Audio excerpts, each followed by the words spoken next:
Bienvenidos a Perú Conectado, donde te cuento las noticias más impactantes e importantes del momento. Comencemos. Así que yo creo que en estos momentos el señor Adriancén ya cumplió su ciclo. Sin embargo, lejos de reconocerlo, él, como un político de experiencia, más bien lo que ha salido es a pechar al Congreso. Y eso es completamente errado, ¿no es cierto? Ahora, el señor Adriancén, si es que no se va por la puerta grande, que sería el caso de que él renunciara, podría irse por la puerta chica, si es que el Congreso en todo caso tiene los votos para que haya una censura. Pero tendrá los votos yo creo que sí vamos a llegar a los votos, pero por lo de Patá sí nos parece sumamente necesario. Por lo ocurrido en Patá nos parece necesario la censura. Con nosotros Alejandro Muñante, congresista de la República, y también hombre acá de la casa en Radio Betel 100.1 FM. Alejo, ¿cómo estás? Buenos días. Bien, vamos a hablar de varios temas contigo, si es que el tiempo nos lo permite. El primero es el caso de Gustavo Adriancén, el primer ministro, quien está en apuros, está un poco en aprietos porque hay un descontento de la población ya desde hace un tiempo, pero el descontento ahora también parte o se ha vociferado desde el Congreso. Hay varios parlamentarios quienes están solicitando que ya sea el señor renuncie o que haya una censura en su contra para que haya un cambio, una renovación en todo el gabinete de Dina Boluarte. Sí, bueno, y lejos de hacer un mea culpa, el señor Adriancén aprovechó más bien las cámaras para poder lanzar una amenaza abierta al Parlamento, sí, ¿no? O sea, es una situación bastante insólita viniendo de él, de un político con experiencia, de un político que además no se le cuestiona para nada, al menos yo saludo y he saludado su desempeño, ¿no?, ante los organismos internacionales cuando era representante del Perú en medio de una situación bastante compleja y difícil que vivimos los peruanos cuando la presidenta Boluarte asumió el mando, ¿no? Las protestas ciudadanas, el violentismo que se vivió durante todo ese tiempo. El señor Adriancén se cargó esa responsabilidad de defender al Estado peruano ante los organismos internacionales y nosotros hemos sido hidalgo de reconocer ese trabajo. Luego, cuando asumió el premierato, también saludamos su designación, ¿no es cierto? Pero creo que el político de polendas o el político de experiencia tiene que saber cuándo es que cumple un ciclo, ¿no? Para irse siempre por la puerta grande y no por la ventana. Así que yo creo que en estos momentos el señor Adriancén ya cumplió su ciclo. Sin embargo, lejos de reconocerlo, él, como un político de experiencia, más bien lo que ha salido es a pechar al Congreso. Y eso es completamente errado, ¿no es cierto? Porque nos está demostrando, ¿no?, en la práctica que él prefiere sumergir al Perú en una nueva crisis política en lugar de simplemente ser hidalgo y reconocer que su tiempo ya terminó y que más bien le haría bastante bien al Ejecutivo el refrescar su gabinete. O sea, cualquier asesor medianamente informado y buena gente, como digo, podría decirle fácilmente a la señora Boluarte, lo mejor que le conviene a usted en estos momentos es refrescar su gabinete, no mantener a los mismos porque ya están desgastados. Entonces, y aparte de eso, libra al país de caer nuevamente en una crisis política de las muchas que ya hemos tenido, ¿no? Entonces, realmente sorprende las declaraciones y sorprende, bueno, no sorprende, pero ya la señora Boluarte nos tiene acostumbrados a que si algo la caracteriza es la indolencia, ¿no?, y la falta de capacidad de enmienda. Ahora, el señor Adriancén, si es que no se va por la puerta grande, que sería el caso de que él renunciara, podría irse por la puerta chica, si es que el Congreso en todo caso tiene los votos para que haya una censura. Pero tendrá los votos porque vimos hace no mucho, por ejemplo, y conversaba esto con el almirante Montoya el día de ayer, que cuando fue la votación para tratar de inhabilitar al señor Vizcarra una vez más y al señor Sagasti, muchos congresistas no asistieron. Yo tengo una teoría con respecto a por qué no se alcanzó los votos contra el señor Vizcarra, cosa que no está completamente descartado porque si uno revisa los votos solo faltaron 5 y hubieron varias licencias aquel día, ¿no? Claro, incluso de los mismos fujimoristas, ¿no? Claro, exactamente. Entonces, yo creo que sí vamos a llegar a los votos, pero ¿por qué no fue un camino más fácil como el que se esperaba luego del papel bochornoso del señor Vizcarra e incluso del sarcasmo, de los insultos, de los adjetivos que utilizó en el mismo Parlamento, ¿no es cierto?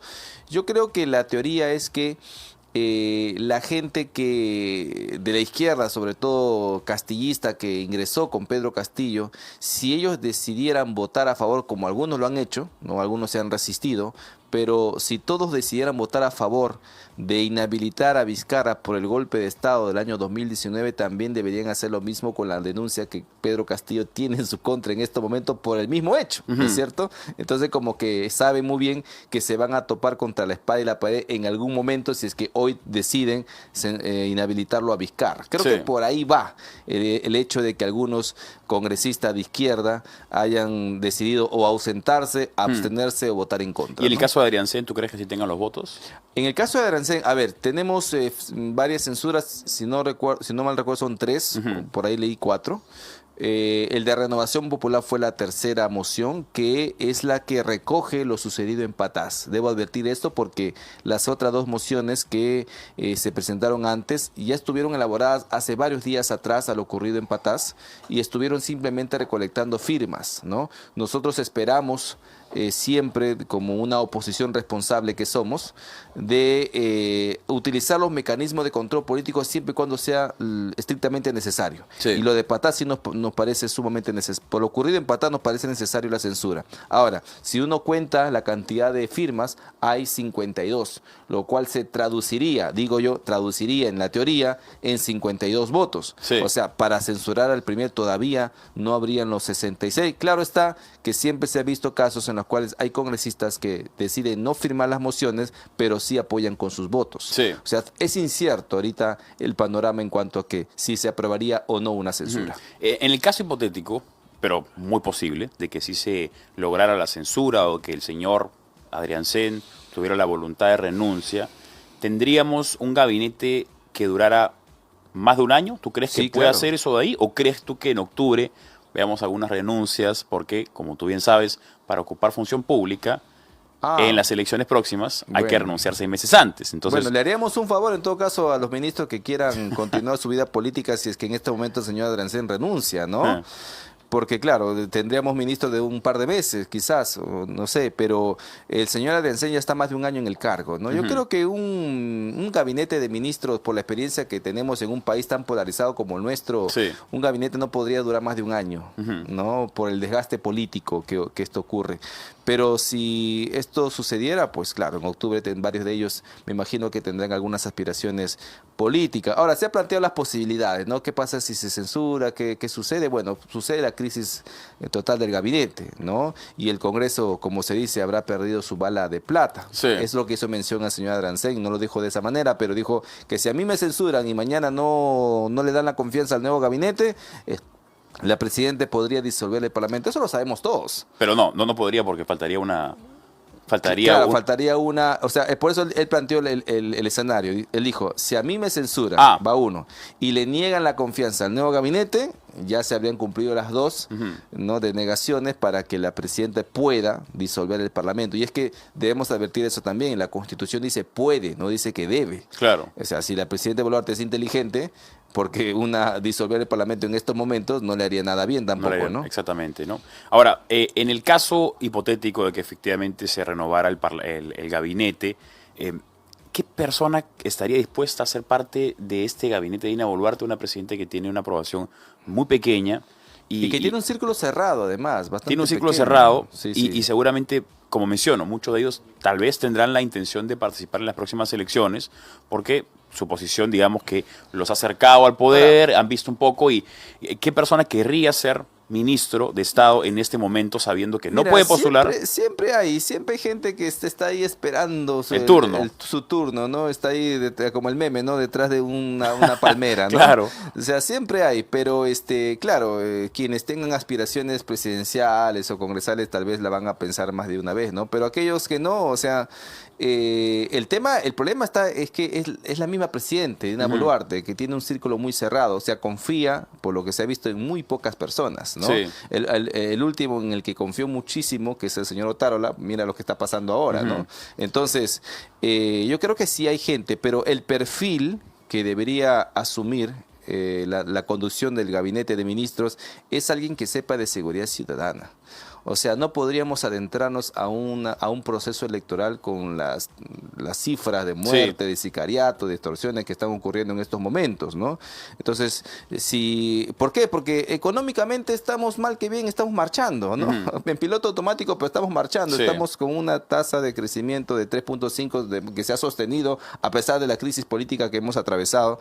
Entonces, si nos mantenemos con ese margen, podríamos seguir sobreviviendo sin ningún problema, al menos en el plano económico. El problema ahora de los peruanos es la inseguridad, ¿no? Entonces tendría que ser algún premier que más o menos tenga esa experiencia o ese perfil de saber combatir la inseguridad, ¿no? Parece como si estuvieras al menos invocando a que sea, a ver, teniendo en cuenta que la señora tiene un círculo cerrado, y que el señor Santibáñez es una persona cercana a ella. No, pues ya, el señor Santibáñez fue censurado además por el Parlamento. Pero como ministro del Interior, tal vez como premier, ¿crees tú que la señora lo trate de convocar? Mira, si me preguntas a mí si yo creo que la presidenta puede ser capaz de cualquier cosa, ¿no? Y ha tomado decisiones muy desafortunadas también. Sí.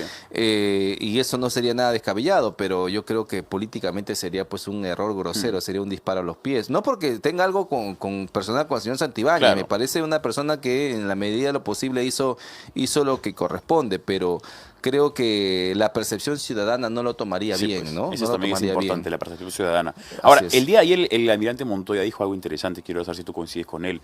Él mencionó que él considera que el premier, quien asuma, luego de Adrián Sen, es una persona que debe ser de un partido político, ya sea dentro del Congreso o que no tiene bancada, pero que igual tiene cierta participación política en las afueras, porque se necesita un premier que tenga el apoyo de un partido político y además el conocimiento político.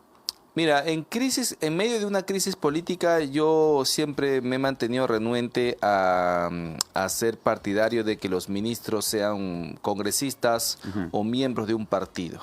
Porque inmediatamente comienza la narrativa de la confabulación, ¿no es cierto?, del sostenimiento, ¿no? Sí. Hoy, por ejemplo, APP se sabe que es aliado del gobierno y es acusado de todo lo que se manifiesta en estos momentos.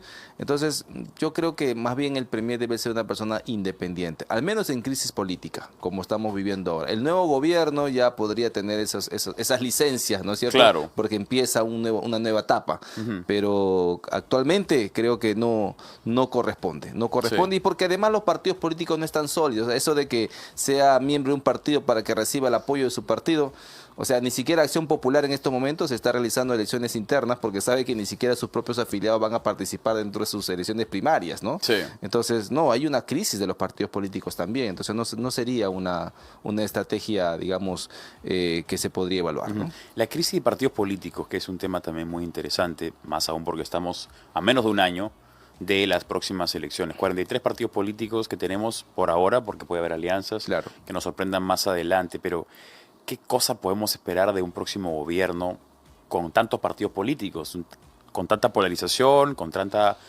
Alguien que tenga mucha capacidad de consenso, ¿no? Por ahí he visto algunos candidatos presidenciales que ya le han tirado barro con ventilador a sus posibles aliados, ¿no? Esas personas no son conscientes de la realidad en la que vivimos, ¿no? O sea, son, como tú dices, 42 partidos políticos. En algún momento vas a tener que sentarte a conversar con ellos para lograr no solo las alianzas de cara a una segunda vuelta, sino también a buscar la sostenibilidad del país, ¿no? Sí. E incluso sus representantes en el Parlamento. Sabemos que va a ser un Congreso posiblemente fraccionado. Entonces, no, o sea, tirarle barro a tus posibles aliados en este momento habla de una torpeza política, ¿no es cierto?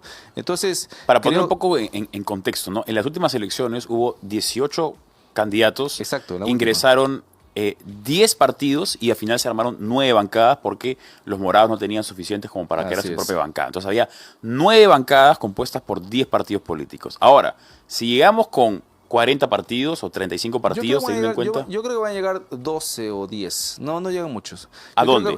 Al Congreso.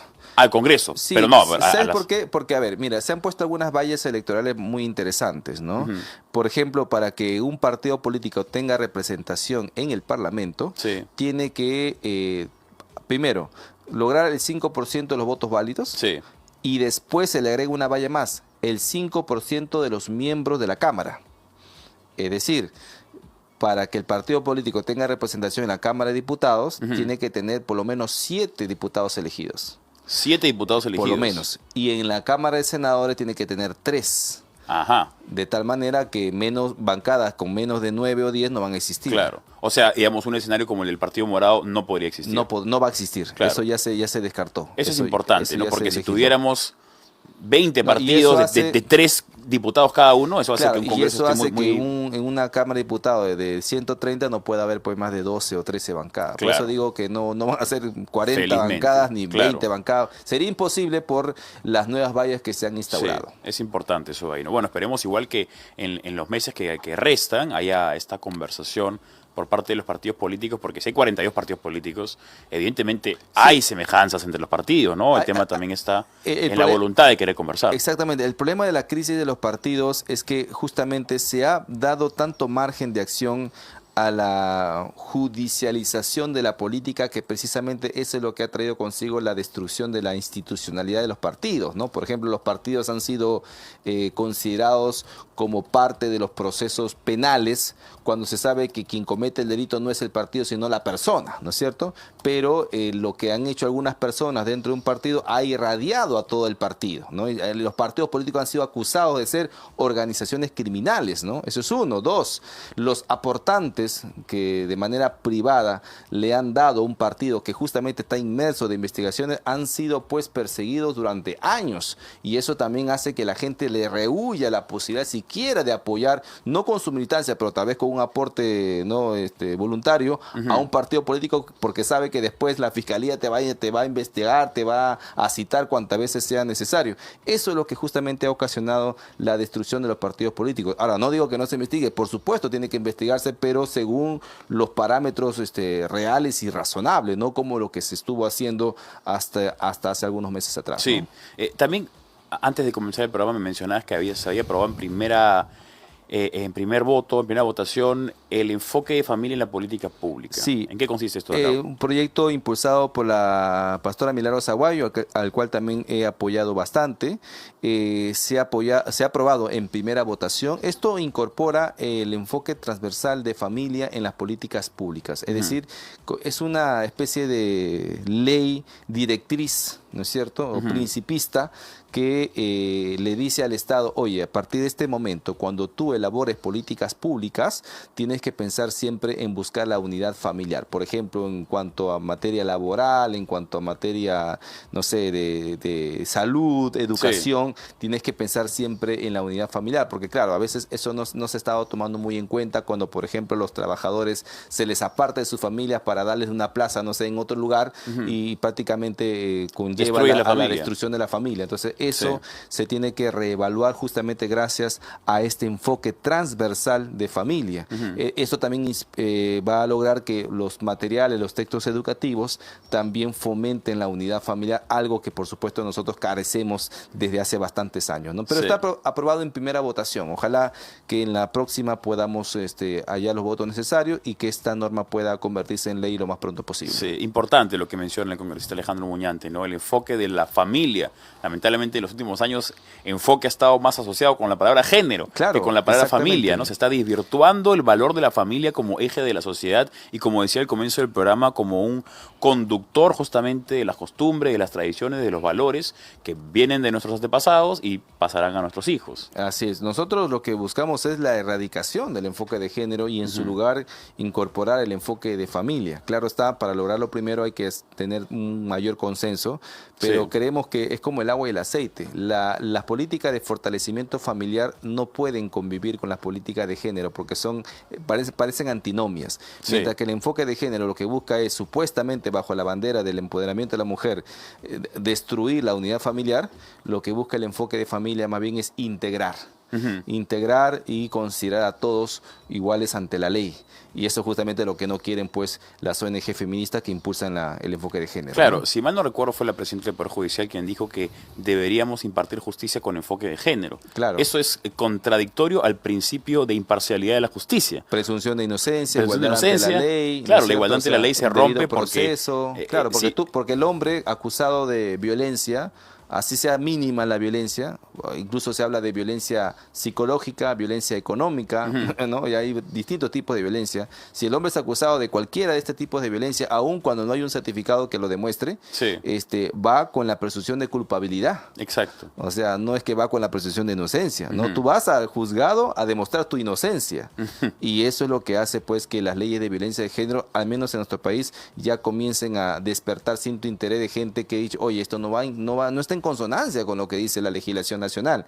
Mientras que en otros países ya avanzó demasiado, Sí. hoy en nuestro país, gracias a Dios, ya hay gente que está despertando frente a esta realidad, ¿no? Sí, esperemos que... A veces miramos los países de Europa, países del hemisferio norte, con cierta hasta envidia, ¿no? Los Sí. peruanos, sí, ojalá seamos un día así. En realidad ahora miramos y decimos, ojalá nunca seamos como ellos. Ojalá nunca seamos como Porque claro. ya han entrado en un nivel de discordia, en un nivel de casi locura, donde esperemos que el Perú se pueda mantener reacio y alejado de este tipo de circunstancias. Sí, el Perú en ese sentido es un bastión, ¿no? Es un bastión pro vida, es un bastión pro familia, y ese es el trabajo que tenemos todos los peruanos, ¿no? De conservar ese legado. No solamente es del congresista Muñante, de la pastora Aguayo, de Radio Betel, no, es de todos. Sí. En realidad nos corresponde a todos salvaguardar ese precioso legado que Dios le ha complacido que tenga el Perú, ¿no? A diferencia de otros países donde ya han sucumbido ante estas ideologías progresistas, el Perú junto con Paraguay, El Salvador, República Dominicana, en algunos casos Panamá, se ha mantenido, como se dice, invicto, y esa es una victoria que nosotros tenemos que saber conservar, ¿no? Así es, invicto será el Perú, libre de estos terrores progresistas, siempre y cuando, como bien dice el congresista Alejandro Muñante, los peruanos nos pongamos de acuerdo y salgamos a luchar y a marchar por nuestros valores. Alejo, muchas gracias por Muchas acompañarnos gracias, esta Pancho. mañana. Gracias. Bueno amigos, eso fue todo. No olviden suscribirse al canal y compartir el video. Hasta pronto.